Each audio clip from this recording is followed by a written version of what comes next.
Tidak ada yang berhasil. Leila mondar-mandir dengan panik, tidak mampu mengendalikan dirinya. Dia melemparkan semua yang dia bisa dapatkan, menghancurkan bunga yang dirangkai pagi ini, dan berteriak pada para pelayan. Setiap kali Leila marah, para pelayan akan berlari keluar dan mencari Damien sambil menangis. Itu tidak menyenangkan bagi Damien, yang selalu diseret. Tapi dia tidak punya pilihan atau para pelayan akan berhenti. Damien berteriak dengan suara kesal. Kenapa lagi? Leila yang rambutnya acak-acakan sehingga tidak pantas untuk seorang wanita bangsawan menoleh ke arahnya. Menurutku, Edith Jalang itu menggunakan semacam sihir atau semacamnya. Omong kosong macam apa itu? Jika tidak, bagaimana dia bisa seberuntung itu? Kenapa kamu tidak memberitahuku apa yang terjadi? Akhirnya, kemarahan Leila mereda dan dia menjatuhkan diri ke sofa. Sementara itu, para pelayan mulai membereskan kekacauan itu. Tahukah kamu bahwa Edith Regelhoff hampir mati? Hampir tenggelam. Bukan yang itu, baru-baru ini. Tidak, aku tidak pernah mendengarnya. Leila meneguk teh dingin yang diberikan pelayan itu, lalu berbicara lagi. Pria yang tergila-gila padanya hampir membunuhnya. Leila memberitahu Damien yang tampak semakin bingung semua yang telah terjadi. Sejak malam dia menerima surat dengan pengirim yang tidak diketahui, hingga rencana membunuh Edith yang dikirimkan oleh seseorang atas nama keluarga Ludwig. Dia benar-benar hampir mati kali ini. Dan kemudian, ya Tuhan, Kilian muncul dan menyelamatkannya lagi.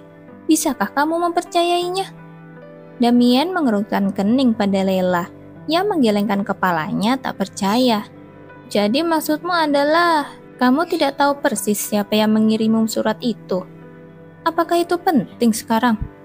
Tentu saja itu penting, idiot. Itu bisa saja jebakan. Damien memarahi Leila dengan tajam. Namun Leila tidak mengindahkan nasihat kakaknya. Lagi pula, bukan berarti aku melakukan sesuatu yang penting. Aku hanya pergi ke pesta teh keluarga Sisilia dan melontarkan beberapa patah kata di samping pria kotor itu. Mengatakan apa? Edith itu akan mampir ke toko buku Milen di Jalan Lebery Mary sekitar tengah hari dalam 2 hari ke depan.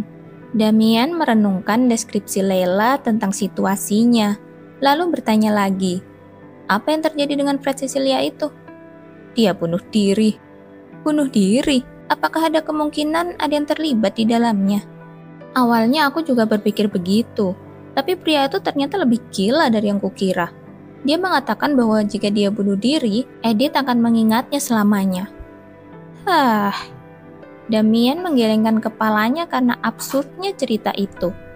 Ngomong-ngomong, apakah kamu yakin orang yang kamu temui untuk menjelaskan rencana itu kepadamu adalah mereka yang bekerja untuk keluarga Ludwig? Ya, dia mengenakan rencana Ludwig, dan seragam ksatria juga milik Ludwig. Tapi itu bisa saja palsu. Jadi bagaimana kalau itu palsu? Informasi yang mereka berikan kepadaku akurat, dan Edith hampir terbunuh. Menyebalkan sekali karena hanya mereka yang mengetahui identitasku. Tapi itu adalah tawaran yang tidak bisa kutolak. Ya, tidak ada seorang pun yang mau menyamar sebagai pelayan Ludwig sambil melakukan hal beresiko seperti itu. Lalu, mungkinkah Duk Ludwig sendiri yang memerintahkannya? Apa? Cliff tidak tertarik padanya. Dan Kilian sepertinya tidak cukup membencinya hingga mencoba membunuhnya segera. Tapi jika itu Duk Ludwig, lain ceritanya. Saat menyebut Duk Ludwig, mata Leila mulai berbinar. Apakah kamu ingat suatu hari ketika ayah dan aku pergi berbicara dengannya tentang hak distribusi biji besi? Ya, mungkin Duk Ludwig ingin menyingkirkan Edith Regelhoff karena dia tidak membutuhkannya lagi. Yang benar, itu hanya dugaan, tapi cukup masuk akal, bukan? Siapa lagi yang ingin menyingkirkan Edith Regelhoff saat ini? Count Regelhoff yang secara terbuka memihak Arthur Clanston di pesta hari nasional, hak distribusi biji besi yang tidak lagi dia inginkan, dan Edith Regelhoff yang tidak berguna. Kau benar, saudaraku. Duk Ludwig tidak perlu lagi menahan Edith bersamanya.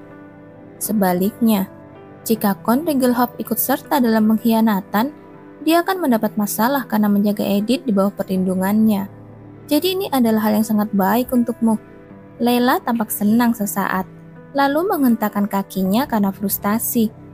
Akan jauh lebih baik jika perempuan jalang Edith itu mati. Tidak ada gunanya memikirkan masa lalu. Cepat atau lambat, setelah keluarga kita mendapatkan hak distribusi biji besi, kita harus menemui Duk Ludwig lagi untuk melapor. Kamu juga harus ikut dan memberikan kesan yang baik. Bagus, kalau begitu, kurasa aku harus merawat kulitku dengan baik sampai saat itu. Damien terkekeh pada adiknya, yang suasana hatinya langsung membaik. Sekarang setelah mereka merampas semua yang dimiliki Kon Regelhoff, saudara perempuannya dapat mengambil alih posisi istri klien Ludwig. Akan lebih baik jika itu adalah posisi istri Cliff. Tapi ada kemungkinan besar Lise yang akan mengambilnya. Namun jika kita bisa memujuk Lise dengan baik, segalanya akan berjalan sesuai keinginan kita. Hanya masalah waktu sebelum keluarga Ludwig menjadi sekutu terbaik keluarga Sinclair. Damien mengepalkan tangannya saat dia membayangkan masa depan di mana Sinclair akan menjadi keluarga Count yang paling kuat. Apa yang terjadi di jalan Le Belle Mary membuatku mencurigai Lise. Apa yang dia katakan? Aku benar-benar bertanya-tanya. Keingintahuan yang murni mengalahkan perasaan tidak suka atau dendam. Aku ingin tahu latar seperti apa yang penulis tempatkan padanya yang menyebabkan Lise yang baik membuatku mati. Lise bilang dia tidak bisa menemukanmu di toko buku. Apa? Toko bukunya sendiri tidak terlalu besar, meskipun rak-raknya berantakan, dan aku tidak berpindah-pindah tempat. Kamu bisa menghubungi pemiliknya dan menanyakan hal itu kepadanya. Aku sudah menyelidiki pemiliknya, dan dia mengingatmu dengan cukup baik. Dia mengatakan bahwa saat kamu membayar buku, kamu bertanya padanya apakah dia melihat gadis lain yang datang bersamamu. Benar, aku juga tidak bisa menemukan Lise saat itu. Kilian tersenyum pahit dan mengangguk. Lise bilang dia pergi ke toko buku dan mencari buku, tapi dia merasa malu dan pergi. Dia bilang dia merasa seperti telah melakukan dosa, jadi dia bergegas keluar dengan cemas dan lupa mencarimu. Apa? Dia merasa malu dan berdosa? Itu konyol. Lise lah yang membawaku ke toko buku. Mungkin dia mengatakan itu karena dia berada di depan Cliff. Cliff tampaknya tidak senang dengan Lise yang membaca novel roman. Menurutku, itu terlalu berlebihan. Aku setuju denganmu. Cliff itu memang gila. Dia tidak ada bedanya dengan orang yang menyerangmu kemarin. Aku setuju dengan Kilian untuk hal ini. Ayahku menyalahkan dirinya sendiri, dan Lise terus menangis karena itu salahnya. Mereka sudah berhenti makan dan minum, dan Cliff bilang dia ingin kamu menghibur ayahku dan Lise. Aku yang hampir mati, dan aku harus pergi menghibur mereka. Cliff memintaku untuk memberitahumu, tapi aku tidak ingin memaksamu melakukan apapun yang tidak ingin kamu lakukan. Jika kamu tidak mau, katakan saja padaku. Aku yang akan mengurusnya. Agak menjengkelkan. Aku berpikir Duk Ludwig atau Lise terlibat dalam hal ini. Tapi aku harus menghibur orang yang mungkin hampir membunuhku. Bagaimana hal itu masuk akal? Tetapi jika aku menolak, mereka akan mengatakan hal buruk tentang aku lagi. Pasti begitu. Sekarang aku sudah terbiasa dengan sistem dunia ini. Ini pasti merupakan taktik penulis untuk merusak reputasiku. Jika aku tidak pergi, akan dikatakan aku bertindak terlalu jauh lagi. Apa yang bisa aku lakukan? Aku akan pergi dan berbicara dengan Lise. Aku segera mengirim pesan kepada Duk Ludwig dan Lise bahwa aku akan mengunjungi mereka. Lucu sekali, kami tinggal serumah, tapi aku harus meninggalkan pesan setiap kali aku berkunjung. 10 menit kemudian, aku disambut oleh Duk Ludwig yang tampak muram. Apakah kamu baik-baik saja? Dia bertanya. Ya, yang mulia, kataku. Terima kasih atas perhatian Anda, dan saya sangat menyesal Anda telah memikirkan hal ini. Aku seharusnya mengirim lebih banyak pengawal, tidak peduli apa kata orang. Tapi aku terlalu ceroboh. Dia benar-benar menyesal. Dia bahkan tidak bisa menatap mataku. Ngomong-ngomong, yang mulia, Apakah Anda pernah mengatakan kepada orang lain bahwa Anda menyarankan agar Lizzie dan saya pergi bersama? Sulit membayangkan Duke yang bagaikan harimau itu berbicara tentang menantu perempuannya dan calon menantu perempuannya dengan siapapun di sekitarnya. Lagi pula, Lizzie lah yang membawaku langsung ke toko buku Milen. Jadi, tidak. Mereka bisa saja bekerja sama. Aku mengamati Duke dengan cermat sampai akhir, lalu membungkuk dengan sopan dan pergi. Lalu aku pergi menemui Lizzie yang sedang berbaring di tempat tidur, terlihat lebih pucat dariku. Edith! Lizzie menyambutku dengan tatapan bersalah. Air mata menggenang di matanya yang besar. Di sampingnya berdiri Cliff, alisnya berkerut. Apakah kamu baik-baik saja, Lizzie? Aku baik-baik saja, tapi karena maaf, aku benar-benar tidak menyangka hal itu akan terjadi. Siapa yang mengira akan terjadi kecelakaan seperti itu? Maksudku, ini agak aneh, bukan? Aku tersenyum, menyeka dahi Lizzie yang berkeringat dengan sapu tangan di sampingku. Jika ada yang melihatnya, mereka akan mengira dialah yang hampir mati. Dia terlihat sangat tidak sehat. Ya, aku akan terkejut jika seseorang yang aku ajak pergi hampir terbunuh oleh penguntit. Aku memutuskan untuk bermurah hati dan berasumsi bahwa orang normal pasti akan terkejut. Tapi aku masih punya pertanyaan. Lizzie, kebetulan, apakah kamu sudah merencanakan sebelumnya untuk pergi bersamaku ke Lebele Mary? Tidak. Ketika Duke memintaku untuk pergi berbelanja denganmu, hal itu terlintas begitu saja di kepalaku. Karena Lebele Mary adalah satu-satunya tempat yang aku tahu. Apakah begitu? Tatapan Cliff ke arahku menjadi lebih dingin. Mulutnya telah tersenyum sejak beberapa waktu lalu, tapi matanya tampak seperti memiliki lapisan es tipis. Maksudmu, kamu tidak pernah memberitahu siapapun? Tidak pernah.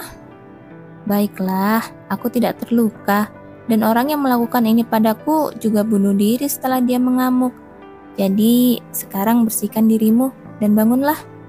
Aku menepuk bahu Lizzie dan berdiri. Lizzie mendorong dirinya untuk berdiri. Wajahnya seolah bertanya apakah urusanku sudah selesai. Edith, apakah kamu yakin kamu baik-baik saja?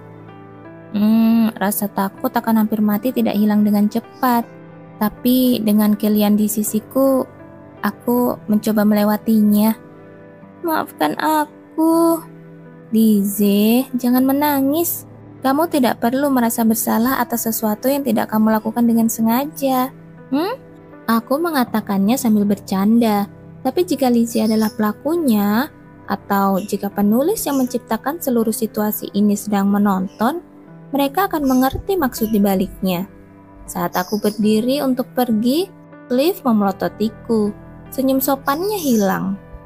Kau membuatnya terdengar seperti Lizzie sengaja menempatkanmu dalam bahaya. Kapan aku melakukannya? Kata-katamu, setiap kata-katamu. Hanya itu yang bisa kamu katakan kepada Lizzie yang gemetar karena bersalah karena hal kecil seperti pergi ke toko buku bersama dan tidak menemukanmu lalu pergi lebih dulu. Cliff, sebagai pemeran utama pria, akan menjadi kesatria yang melindungi Lizzie sampai akhir. Jadi, meski dalam situasi di mana Lizzie adalah orang yang mencurigakan, dia menatapku dengan tajam. Cliff, jangan. Tolong jangan lakukan itu. Lizzie meraih Cliff, hampir memohon padanya. Itu adalah pemandangan yang aku tidak mengerti sama sekali. Cliff membela Lizzie, tapi Lizzie bereaksi berlebihan terhadap hal seperti ini. Seolah-olah dia melakukan segala daya untuk membuat dirinya terlihat seperti korban. Entah apa itu, sepertinya dia mengetahui sesuatu dan takut akan hal itu. Tapi pertama-tama, aku harus membalas Cliff. Hanya itu yang bisa kau katakan kepadaku, Cliff. Akulah yang hampir terbunuh. Dan ini pertama kalinya aku melihatmu sejak kejadian itu terjadi. Dan kamu belum mengatakan sepatah kata pun kepadaku tentang apakah aku baik-baik saja? Mata Cliff melebar, seolah terkejut dengan serangan balik yang tak terduga. Tapi dia tidak menyerah. pikirkan semua kasus yang membuatmu menjadi tersangka, dan Lizzie tidak pernah sekalipun menyalahkanmu. Aku juga tidak menyalahkan Lizzie, tapi itu bukan alasan atas kekasaranmu, Cliff. Baru saat itulah Cliff tutup mulut. Tentu saja dia tidak meminta maaf padaku. Aku tahu kamu masih menganggap aku wanita jahat yang banyak dirumorkan, tapi aku tidak punya kebencian apapun terhadapmu atau Lizzie. Alasanku bertanya pada Lizzie bukan untuk menyalahkannya, tapi untuk mencari tahu bagaimana pria itu bisa muncul di sana. Bahkan jika aku mengatakan ini, Cliff tidak akan berhenti curiga dan waspada terhadapku. Cliff memang seperti itu sejak awal. Di luar, dia santai dan murah hati. Tapi di dalam, dia waspada terhadap siapapun yang bisa membahayakan kesejahteraan Lizzie. Aku sudah muak dengan Cliff dan menoleh ke Lizzie. Lizzie, menurutku kamu lebih terkejut dengan kenyataan bahwa aku hampir mati 2 kali dalam waktu sesingkat itu. Tapi jangan terlalu khawatir, ini tidak akan terjadi lagi. Ya? Lizzie yang pipinya basah oleh air mata menatapku dengan bingung. Cliff menatapku dengan waspada, menunggu untuk melihat apalagi yang akan kukatakan untuk menyakitinya. Tapi aku hanya menyatakan prediksiku.